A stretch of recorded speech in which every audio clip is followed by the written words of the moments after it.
Сайн байцгаана өрхөн үзэгчдээ ДВС телевиз даваа гарагийн мэдээллийн хөтөлбөрөөр өрхөд бэлэн боллоо. Та бүхэн анхаарлаа хандуулно.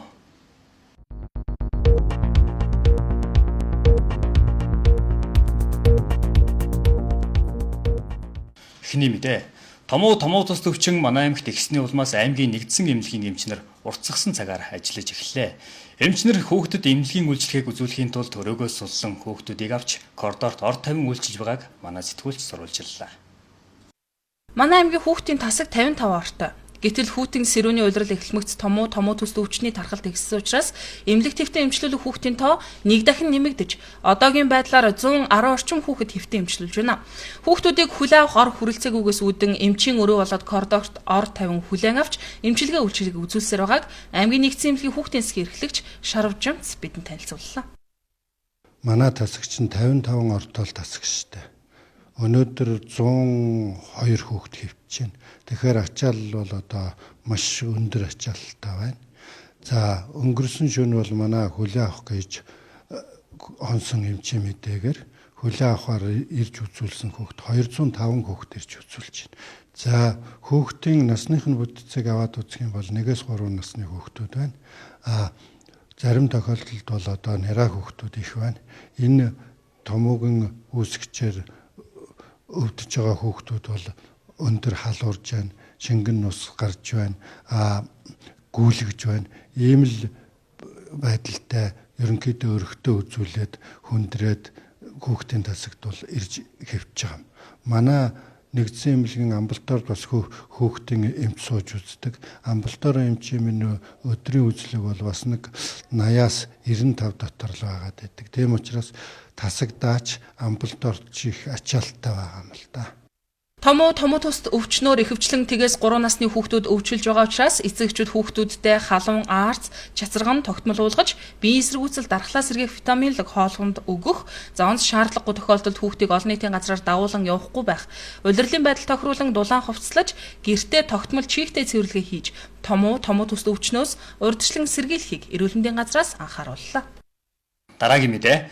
Аймгийн боловсрол соёл урлагийн газар нь ерөнхий боловсролын сургуулийн өмнөх боловсролын багш мэргэжлэр 2-4 жил ажиллаж байгаа залуу багш нарын ур чадвар, заах аргыг сайжруулах зорилготой сургалт зохион байгуулж байна. Сургалт оюуны ирээдүйн сургуулийн Б байранд өглөө 9 цагаас эхэлсэн байна. Залуу багш нарын сургалтанд бүх ерөнхий боловсролын сургууль болоод сургуулийн өмнөх боловсролын 170 гаруй багш нар хамрагдаж байгаа.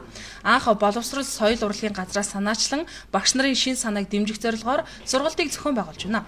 Залуу багш нар багаар хамтран сургалтын шинэ арга барил санаачилдаг боловч түүнийг хэрэгжүүлэх боломж олцоо хөрөнгө санхүүгийн байдал дутамгаас сургалтын програмд туршин нэвтрүүлж чаддаггүй байна. Тиймээс тулгамдаад байгаа асуудлыг шийдвэрлэх, залуу багш нарыг дэмжин ажиллах зорилготой тус сургалтыг эхлүүлсэн байна. Аймгийн боловсрол соёл урлагийн газар өөрийнхөө төсөв хөрөнгөд багтаагаад 3 сая 200 мянган төгрөг гаргаж агаад сургаж байгаа юм. За энэ бол нөгөө багшийг ажлын байранд тасралтгүй сургах. Ялангуяа залуу багш нарын мэдлэг хандлага, чадвар, заах аргыг дэвшлүүлэх гэсэн асар том одоо хэрэгтэй сургалт байна гэж ойлгогдож байгаа. Тэгээд очихдоо хэрэгтэй бол аймгийн боловсрол соёл урлагийн газраас энэ 2017 онд нэг л хөтлөөр хийжүүлсэн багшийн хөгжил гэж. 1023 багшаа сайн сургана. Юунд сурах вэ гэвэл тухайн одоо судлах тухайн физик, хим, биологийн чиглэлээр тэр одоо багш нар юу хүсэх гээд байна. Ямар одоо сургалт авах гээд байна. Тэрийг нь бид нар сургалтын багийг бүрдүүлээ, мөнгөний гаргаж өгье. Хоёрдугаарт нь дархуул аймагт тонгодохгүй олон улсын стандартын зэрэглэлийн одоо Кембрижийн хосол нэгж гэдэг том алах төвчний сургууль байгуулах юм бодлоготой явж байгаа. Тэгэхээр тэнд нэг 61 багш ажиллана. Тэгэхээр олон улсын төвшөнд багшаа гэд бэлдэнэ. Тэр 61 багшийг бид нар яамтайгаа хамтраад маш сайн төвшөнд бэлдэнэ. Олон улсын жишг багш болтол нь бэлдэнэ шүү дээ. 3-дугаарт манай багш нарт ороосоо маш их санаачлал гаргаж байна. Одоо 5 багш 10 багш нийлээд сургалтын шинэ арга зүй технологи гаргаад ирж байгаа байхгүй юу?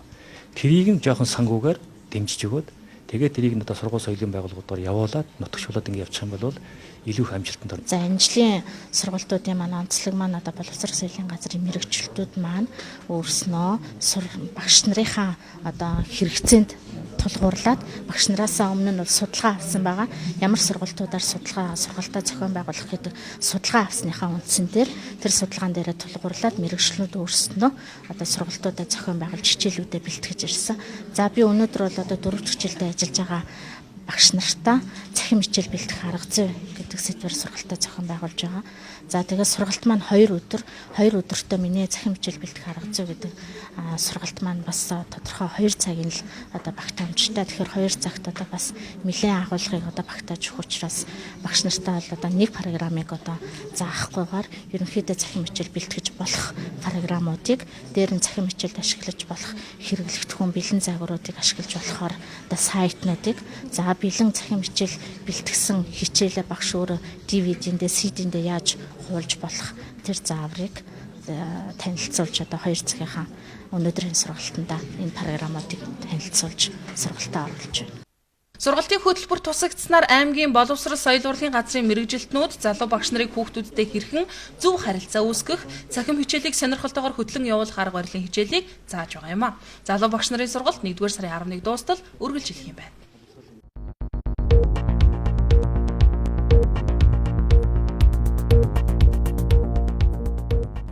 Дараагийн мэдээнд анхаарлаа хандуулно. Гэр хорооллын утаанаас үүдэлтэй агаарын бохирдлын хэмжээ хөнгөрөх жамтай харьцуулахад харьцангуй бага байгаа боловч агаарт буй бүдүүн тоосчлалт хэвийн хэмжээс давсан үзүүлэлт гарчээ. Дархуул аймгийн оршин суугчдын 40 орчим хувийг гэр хорооллын айлууд эзэлдэг юм а. Аймгийн агаарын бохирдлын их үүсвэрч гэж хэлж болох боловч данганц гэр хорооллын айлуудаас хамаарах ус агаарын тоосчлалтын хэмжээнээс үүдэн агаарын бохирдлын түвшин нэмэгдсэн үзүүлэлттэй гарчээ. Тоосчлалт нь агаарын найрлагад удаан хугацаагаар тогтмол байх хатуу бодисын эгэл жижиг хэсгийг хэлнэ. За тоосны ширхгийн хэмжээнээс түүний агаарт байх хугацаа, хүний эрүүл мэнд амьсгалын эрхтэнд нөлөө үзүүлэх нь хамаардаг юм байна. Судалгаагаар 5 микрогоос бага хэмжээний ширхэгтэй тоос хүний эрүүл мэндэд илүү муу нөлөө үзүүлдэг юм байна. Эдгээр үзүүлэлтийн хяналтаар бол одоогийн байдлаар 12 дугаар сарын за сүүлийн байдлаар ихэд бол агаарын чанарын дээрх үзүүлэлтүүд бол агаар тохирлыг азотын давхарслын агуулмж бол агаарын чанарын стандарт давсан тохиолдолгүй харин том ширхлээ тоосны агуулмж бол нийт хэмжилтийн 30-аас 40% нь бол стандартаас давсан бохирдолтой ийм үзүүлэлттэй байна. За ер нь бол сүүлийн жилүүдэд энэ уур амьсгалын дулаарлалт өөрчлөлттэй холбоотойгоор яг ерөнхий агаарын бохирдлын хэмжээ бол жилээс жилдээ нэмэгдсэн ийм ерөнхий хандлагатай байгаа хэдий боловч сүүлийн жилүүдэд нь цагаарын дулаарлалттэй салхины давтагдал одоо нэмэгдэх зэрэг уур амьсгалын нөлөөлөх хүчин зүйлийн зүйл дээр нь агаар бохирдуулагч их үүсвэрийн ийм нөлөөгөөр бас багассан ийм байдал бол ажиглагдж байгаа. За яг одоогоор агаарын чанарын индексийн үнэлгээгээр бол тархан сумын хэмжээнд агаарын чанарын үнэлгээ бол бага зэрэг бохирдолтой гэсэн үнэлгээнд дээр явж байна. Энэ маань ямар хүн амын эрүүл мэндэд ямар үзүүлэлт үзэхээр хит мэдрэг хүмүүс ялангуяа 300 олон бактери өвчтөй хүмүүст бол ерөнхийдөө өртөх магадaltaй ийм түвшинд байна гэсэн үг. Хэдийгээр манай аймгийн агаарын бохирдлын хэмжээг нийслэл хоттой харьцуулахад харьцангуй бага байгаа боловч агаарын бохирдлоос үүдсэн амьсгалын замын өвчлөлч ихсэж байгаа юм байна. Тоосчлалт нь астм өвчин үүсэх гол нөхцөл болдог. Тиймээс мэрэгжилтнүүд өвлийн цагт амны хаалтыг байнга хэрэглэж занших, өөрийн ажлын орчин албан тасалгаандаа болоод гэртээ тогтмол чийгтэй цэвэрлэгээ хийхийг анхаарууллаа.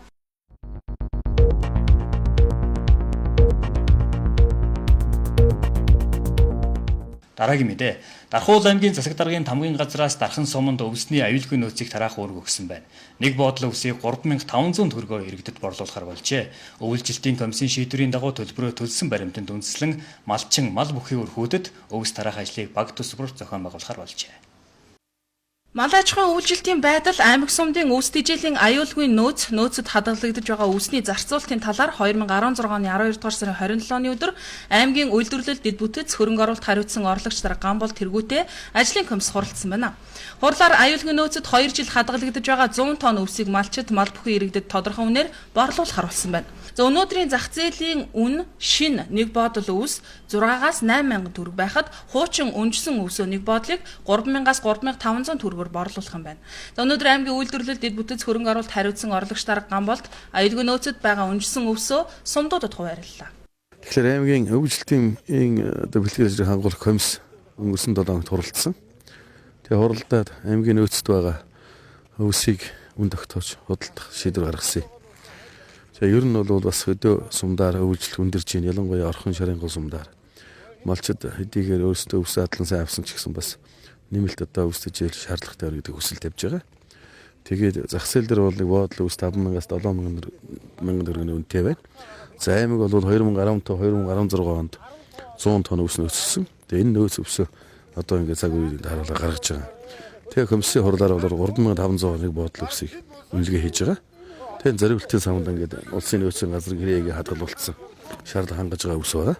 Тэгээд энэ өвсөө бол одоо сумдууд нь хуваарлцсан байгаа. Малынхын тоогоор. Тэгээд сумдууд байна өнөөдөр өсгөлээд ингээд хуваартай өвс авч байна. Тэгэхээр одоо юуг анхаарах вэ гэхээр малчин өрхөд мал өрхөд өвс одоо шаардлагатай бол багийн дарга сумын даргатайгаа уулзаад мөнгөний төвшөөд гартан завчраад тэгээ шууд нөөцлөөс нь өөрсдөө тээвэр хэрэгсээр шууд авчих юм боломж хүртэл. Дархуул аймгийн хэмжээнд 2016 оны мал тоолгын дүнгээр 323,680 толгой мал тоологдсон нь өнгөрсөн оны мөн үетэй харьцуулбал 35,317 толгой малаар буюу 12.2% өссөн байна. Нийт тоологдсон малын 319.4 мянган толгой буюу 98.7%-ийг амины мал эзлэж байна. Улсын хэмжээгээр 61,542 толгой мал тоологдсноос 1.5%-ийг Дархуул аймаг эзэлж байгаамаа. За ерөнхийдөө ойрын өдрүүдэд яг зур цагаагаар хувьд бол харьсан гос гайгүй. Гэхдээ 1-р сарын хувьд бол бас зарим газраар хүүтрэх цас нэмжээрх ийм одоо прогноз байна. Тэгээ бид нар аймгийн үйлчлэлтийг үлтгэл ажлыг хангах аймгийн комиссийн хувьд бол тодорхой шийдлүүд гаргаад өмнөх жилийн одоо нөөцсөн хуучин өвсийг бас шаардлагатай мал бүхэн иргэдэд олгоё гэдэг ийм шийдвэр гараад өнөөдрөөс олгож эхэлж байгаа. За одоогийн байдлаар Дархан сумын 3 дугаар багийнхан ирээд одоо авчин. За маргааш нөгөөдөр ингээд дараагийн сумдууд хоёрын дагуу энэ өвсийг тодорхой үнээр олгох болно. Аймгийн аюулгүй нөөцөд бэлтгэсэн 21.4 тонн малын тэжээл өгөө чанар компани агуулхад хадгалагдаж байгаа. Үүнээс үнжсэн 100 тонн өвсийг 3,500 төгрөгөөр борлуулах харууллаа.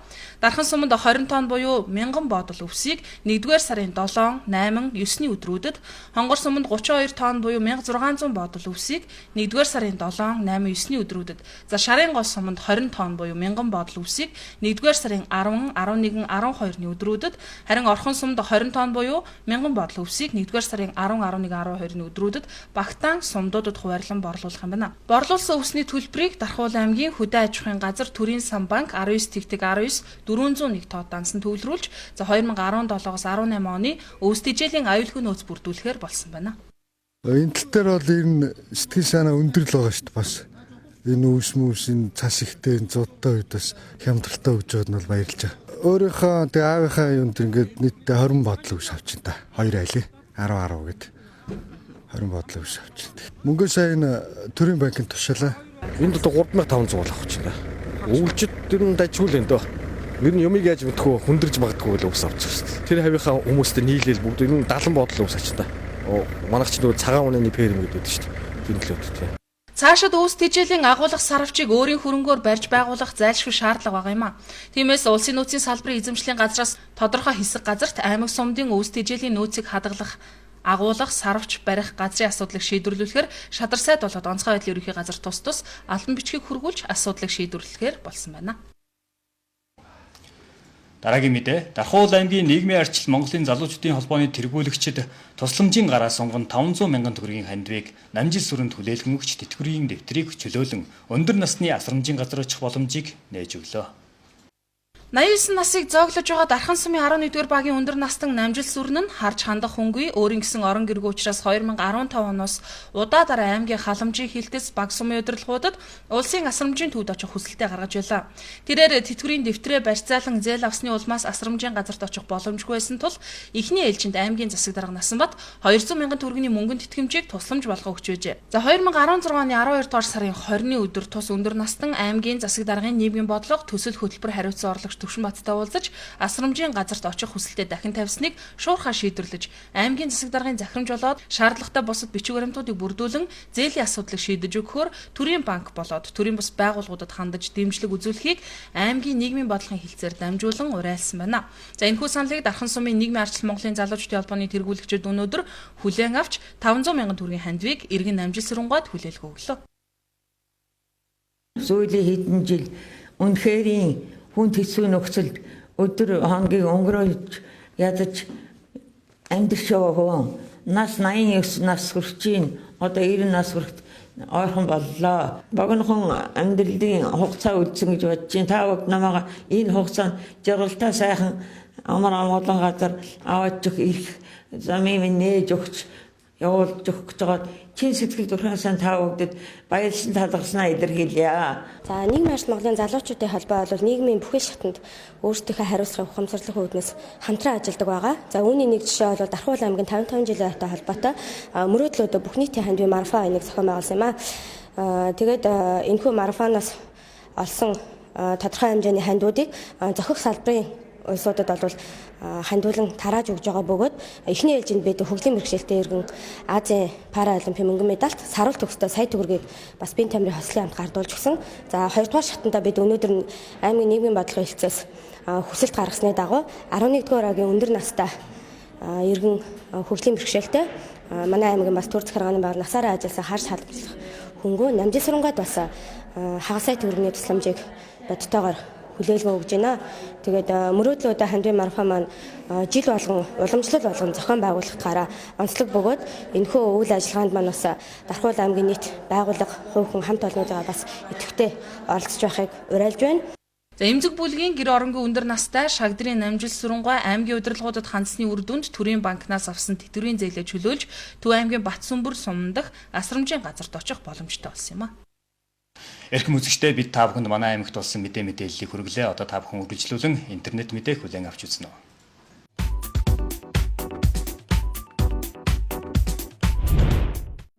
За бүгд найрамдах Хятад ард улсын хэд хэдэн бүс нутагт агаарын бохирдол хит нэмэгдсэнтэй холбогдуулан аюулын улаан төвшин өнгөрсөн 7 хоногт зарлаад байсан.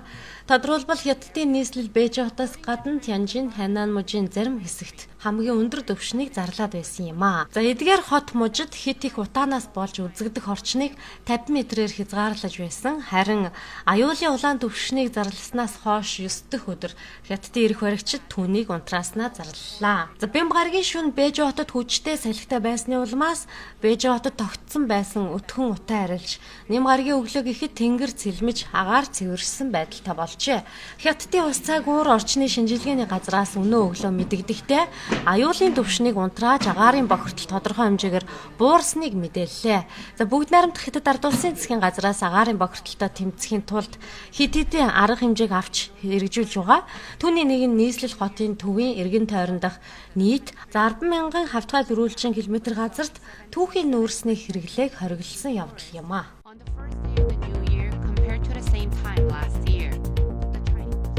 За нэгдсэн үндэсний байгууллагын ерөнхий нарийн бичгийн дарга Антонио Гутерриш аюулгүй зөвлөлийг шинчлэх зорилготой байгаагаа илэрхийллээ.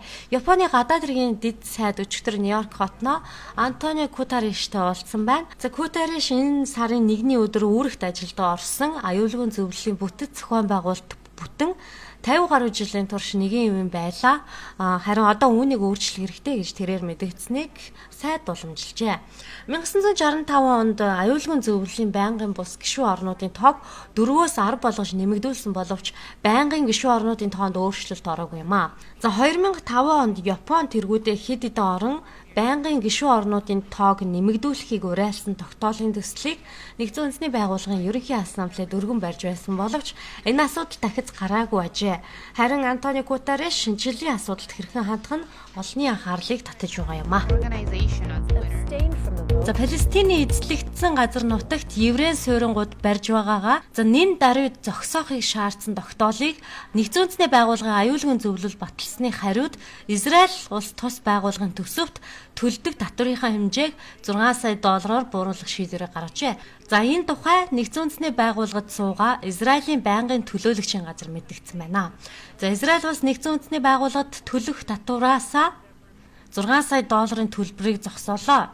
Энэ бол нэгдсэн үндэсний байгууллагын аюулгүй зөвлөлийн 2334 тоот тогтоолын хариуд авч байгаа арга хэмжээ юм байна. За 6 сая доллар гэдэг бол Израилийн эсрэг бүтцүүдийг санхүүжүүлэхийн тулд нэгдсэн үндэсний байгууллагаас гаргаж байгаа мөнгөтэй тэнцэнэ гэж байнгын төлөөлөгчийн газрын Facebook хуудсанд байршуулсан мэдээлэл дурдсан байна.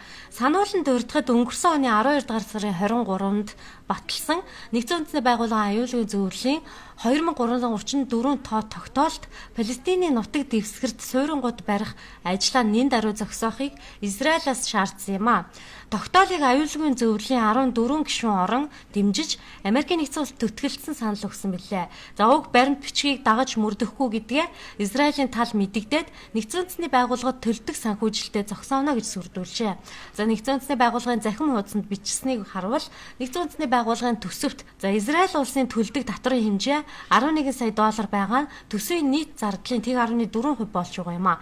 Харин Америкийн нэгдсэн улсад ангаараа нэгдсэн үндэсний байгууллагын төсвийн 22% бүрдүүлдэг юм байна.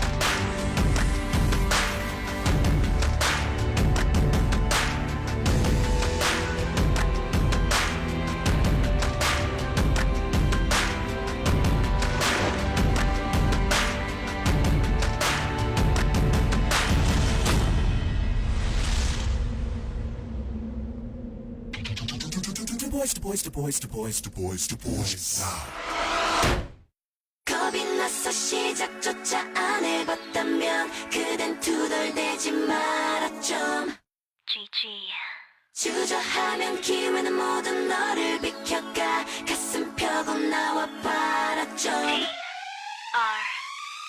Bring the boys out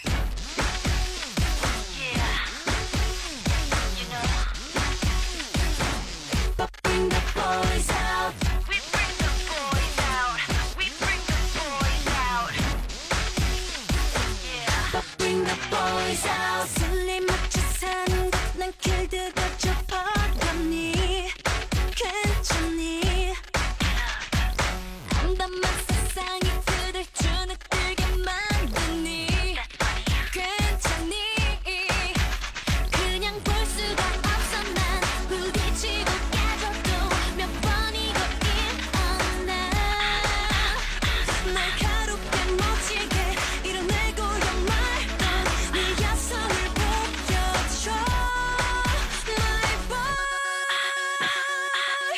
Bring the boys out, girls generation make you feel the heat. 전 세계가 너를 주목해. But bring the boys out, 위풍도 당당하지 뼛속부터는 원래 멋졌어. You know the girls. Bring the boys out. 흔들리지 말고 그댄 자리 지켜. 원래 전쟁 같은 삶을 사는 인간인 걸 너는 왜?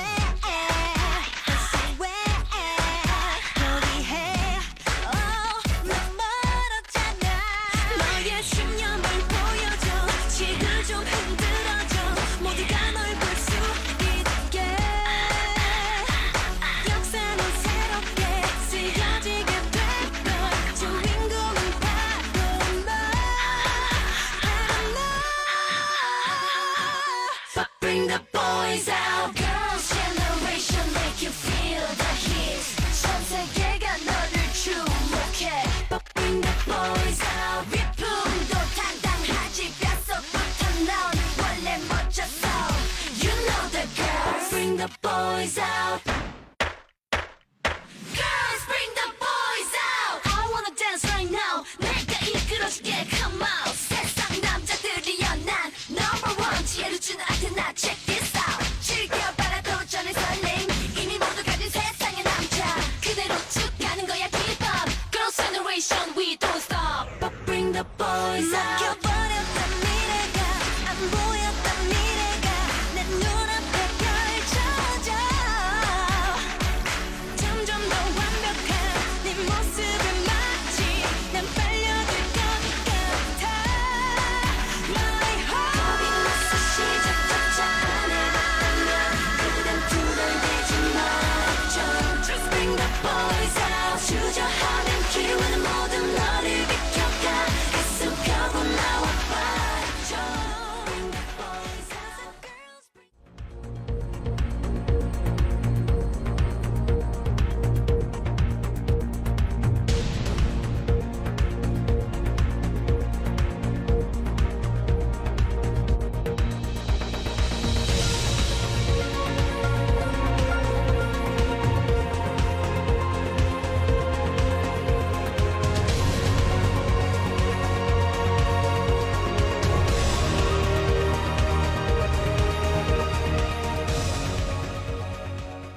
ДБС телевиз даваа гарагийн мэдээллийн хөтөлбөрөөр өргөлөө. Ирэх үзэгчдээ шинэ мэдээлэлээр иргэн уулзъя. Та бүхэн сайхан амраарай. Баяртай.